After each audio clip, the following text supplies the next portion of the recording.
some people might say, is that a little bit condescending there, make and mend? Not being condescending at all. It's a lesson I've had to learn the hard way, Esther, and it's good to see you again. I think it's about trying to give us the confidence as parents that we can step outside of the messaging that seems to be all around us at this time of year about buying new. And there's a sustainability and environmental element to that, as well as the important one, which is trying to give people a bit of relief on their budgets right now. So I've gone through the process of learning how to do it. I was making all kind of schoolgirl errors. I mean, I thought fabric softener was all right on the uniform and tumble drying was all right in the uniform. But I've learned from the fabric experts that actually when you treat these items with a bit of TLC, they'll last longer. And when it comes to school shoes, particularly so. So I think it's not about doing anything other than giving a point of reassurance that we don't always have to fall into the trap of buying new.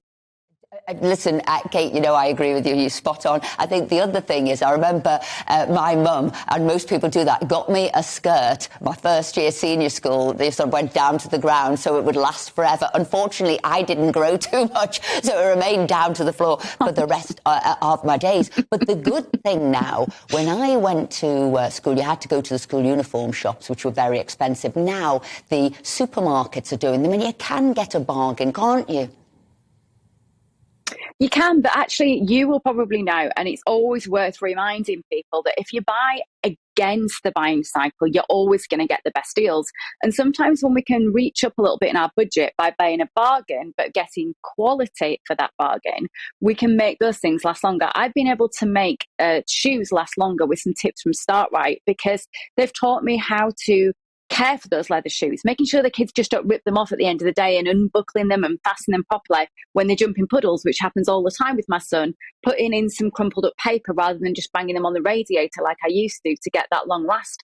And I've been able to make school shoes last a year, and the cost per wear is actually cheaper than some of the value brands that way. So I think it's not always about buying the cheapest, it's about buying the best value we can for our money. But if you're always going to be in a situation where in August you do have to buy uniform, then it's going to be probably at its most premium level. I've been trying to buy against those shopping cycles, so at Christmas time, and then if I buy a few sizes up, putting them away for a rainy day, and then the kids can grow into them. And talk about buying sizes too big, I'm all about that. You can do it with shoes and get some wiggle room in there, but certainly Wonderweb is my friend. I am not a seamstress, but I do not mind hemming trousers to make them last a bit longer. Yeah, and I think what, you know, would be your sort of number one advice to parents? I mean, because really what you're also saying to parents there is make sure your children are looking after their clothes as well. So it is a little bit of discipline to your children, isn't it? If you say, unbuckle your shoes properly, make sure you don't chuck them in a corner, make sure you polish them. So this really is a little bit of education of parents to children.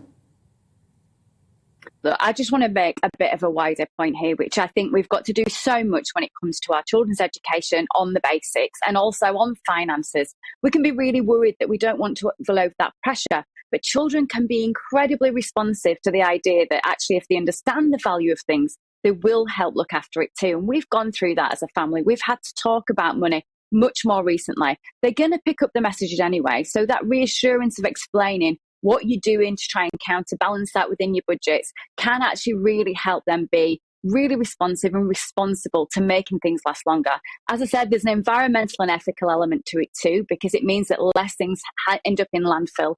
And also having a conversation. Let's take the taboo out of the challenge. Most of us, half of families and households are going to feel the stress point when it comes to finances over the next few months, if not already. So by having a conversation, look, can we swap some uniform? You've got a child older than mine. Having those friends groups, taking the pinch out of it and having conversations amongst family and friends, I think it's one of the best things we can do for our mental health too.